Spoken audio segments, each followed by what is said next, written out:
Welcome back to Finn Chevrolet Cadillac Buick GMC. My name is Kevin DeBrita, and today I am sitting in a 2020 GMC Terrain, and we're going to talk about the radio and more specifically the settings.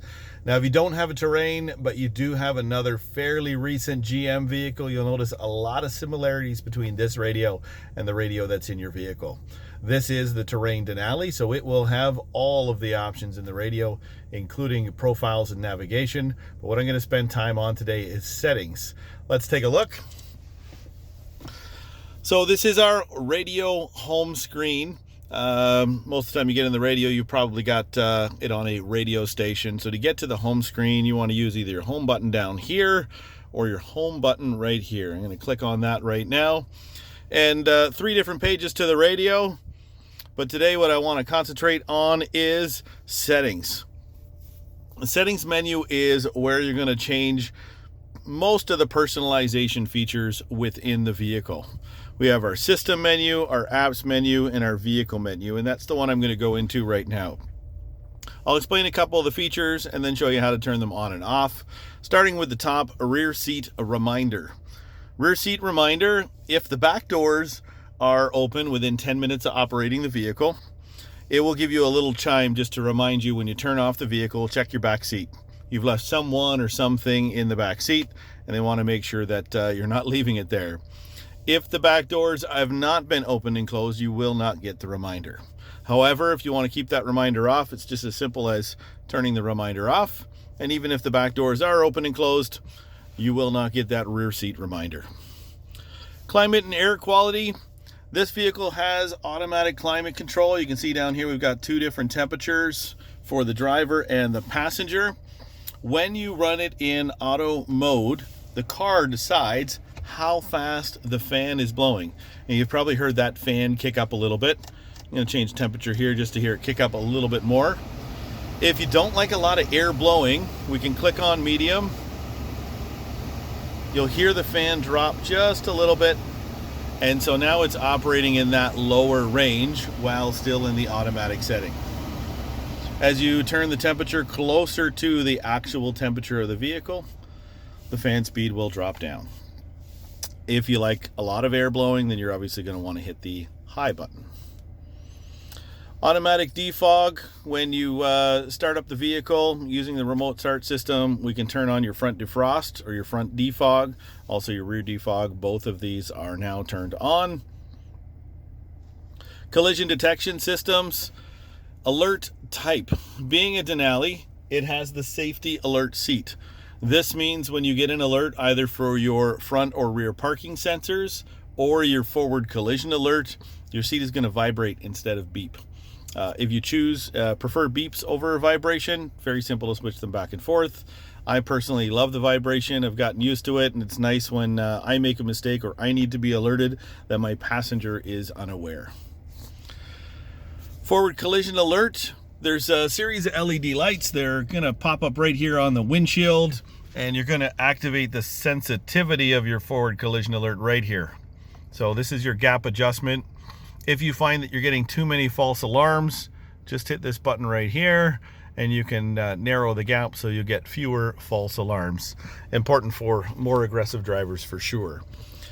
You can turn the alert off if you don't like it, although we don't recommend it. We recommend leaving it on the shortest gap, even if it's something that you're not a fan of. And you can have an alert, so it will just let you know when you've gotten too close to the vehicle in front of you, or you can have alert and brake. So you'll get the alert first.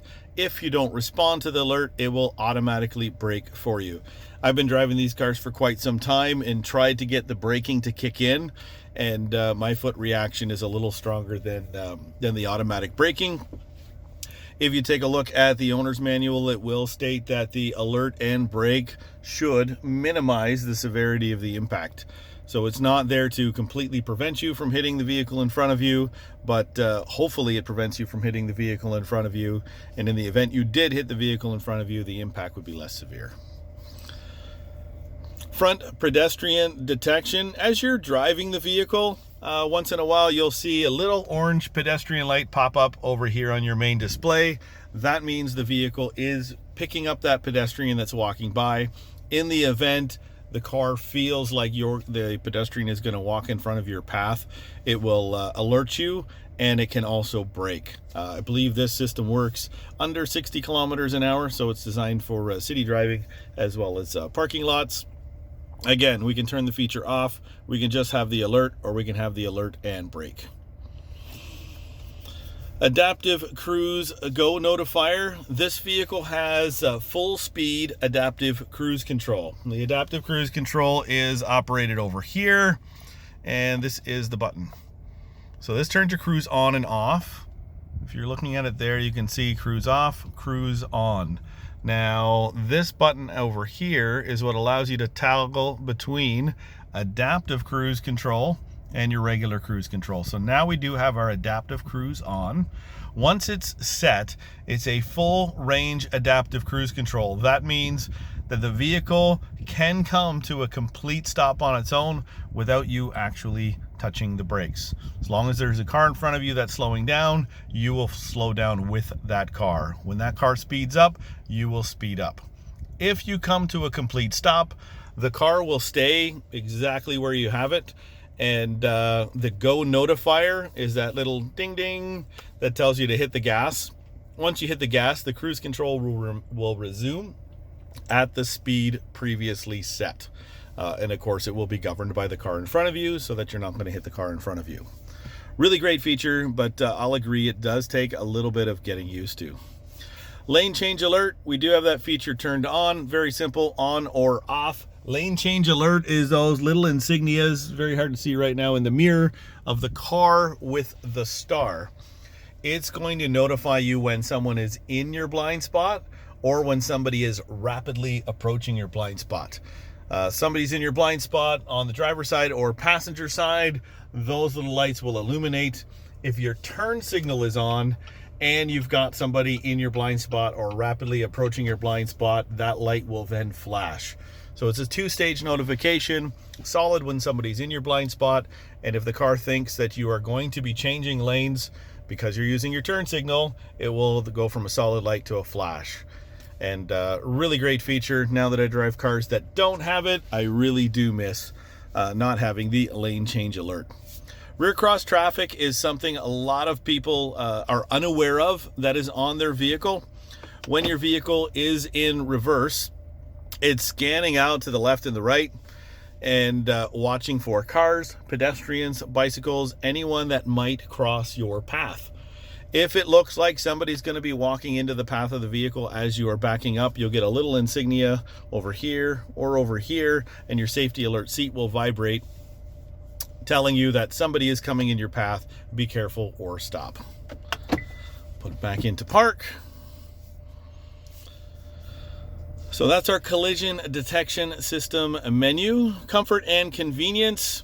Chime volume. There is a very loud chime volume. If you want to turn up the chime volume, you can. I haven't met anybody who's wanted to do that yet. Below that is tilt and reverse. If you haven't seen this feature work, it's fantastic. You can do the driver and passenger mirror at the same time, the driver mirror or just the passenger mirror. In my vehicle, I have the passenger mirror set. When I go into reverse, the passenger mirror is going to tilt itself down so that you can see the lines of the curb. For example, if you were parallel parking or trying to back up into a parking space straight, and when you go into drive, it will go back to its normal position. The reason I personally like only doing the passenger one is if I am parallel parking, I still want to be able to see traffic that's coming up behind me while I'm parallel parking, or if I'm backing into a garage, I want to be able to see the side of the garage, not the floor.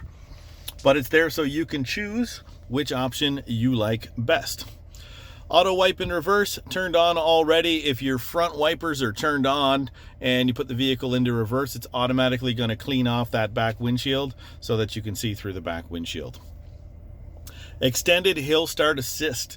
You'll notice if you're in this vehicle and you're on a steep incline or decline, it will keep the brake applied once you release the brake and move over to the gas until you hit the gas pedal. Actually, I think it's about 3 seconds.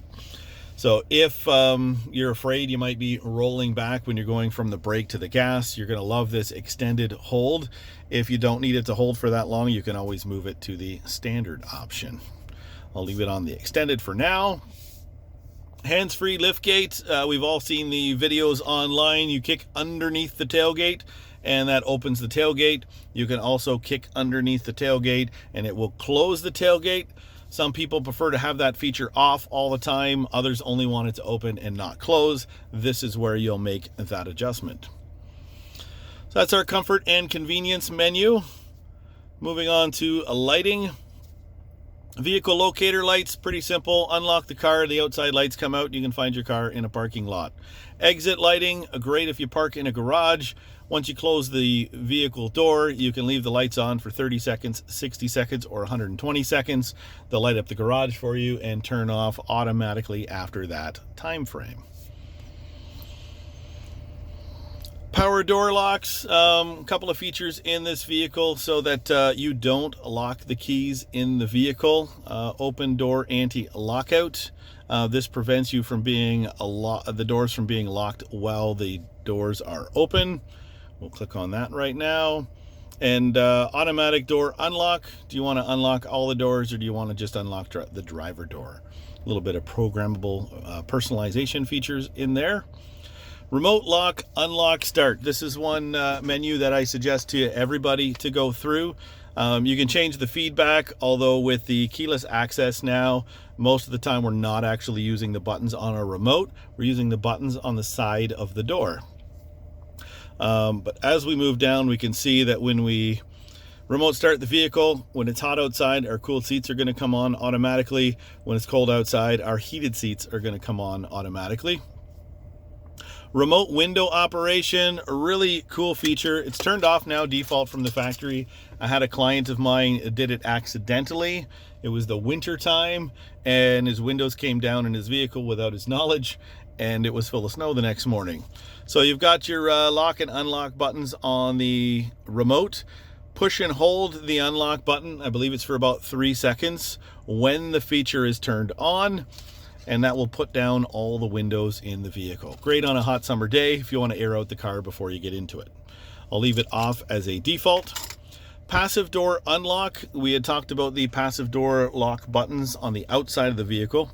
As long as the remote is inside a meter or 3 feet, you'll be able to just walk up to the door, push the button, and in this setting, one button press will unlock the driver door. 2 button presses will unlock all of the doors. If you want to bypass that and do all the doors at the same time, it's very simple to click all doors. We'll go back to driver only. Passive door lock, great feature. I always wonder at nighttime, or used to wonder at nighttime, did I lock my vehicle? Now I have my vehicle set to automatically lock itself and give me a quick little horn chirp so that I know the vehicle is locked.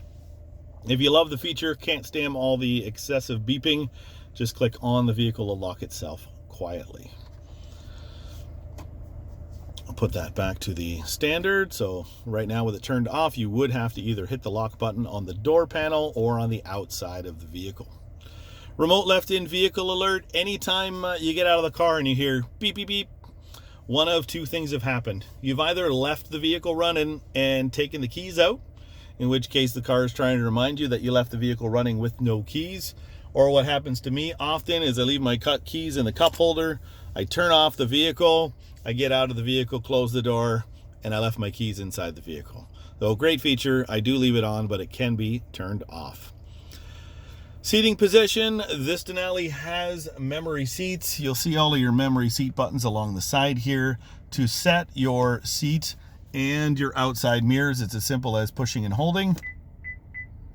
And now number 1 is programmed. If you want to program number 2, we'll hit the set number 2 and you can program the easy exit position so that when the car gets turned off, the seat goes into the easy exit position. Right now both of those features are turned off. We can have them turned on so that when we start the vehicle using the appropriate key, it will go into the appropriate position for that driver. Teen Driver, really great feature, great conversation starter if you've got some younger drivers. Just gonna pull in here and just gonna enter in a temporary password for now. So you have to program a key for Teen Driver, and that Teen Driver key will activate the report card. So while the vehicle is being driven with the Teen Driver key, you can check the distance, the maximum speed. There's an overspeed warning that you can program in. So it'll let you know how many times the driver's gone over that preset speed. Was there any wide open throttles? And of course, all of your safety features, did they ever activate? A really great conversation starter for newer drivers. Or if you want to test yourself, see how good of a driver you are, it's great for yourself. So we can manage settings, change the PIN number, set up new keys, and of course, clear all the information. Valet Mode. All that really does is lock out your radio. I'm going to do that right now. So if somebody else is driving your car and you want to make sure they don't have access to your previous navigation directions, assuming they had a key and they were able to drive the vehicle, or you may not want them to have access to the information on your Bluetooth phone that is either still in the vehicle or nearby. Give you an example, maybe you have somebody park your vehicle, you're sitting on a patio and you're within range. I had a client of mine that worked with a few professional sports players, and they've got a lot of phone numbers in their phone. A lot of people would like to have those phone numbers. Pretty rare situation, but with Valet Mode, we make sure that the information in the vehicle while it's connected to the phone is remaining private. So we're going to unlock that. Also, the radio can't be used when it's in lock mode. And that pretty much wraps up everything in our vehicle menu. I will post a few more vehicles that go over some other features of the car, get a little more in depth into the climate control system and your driver information center. If you have any questions, please comment or message me. I'd love to hear from you. Thanks so much for watching. Have a great day. From all of us at Finch Chevrolet Cadillac Buick GMC. Drive safe.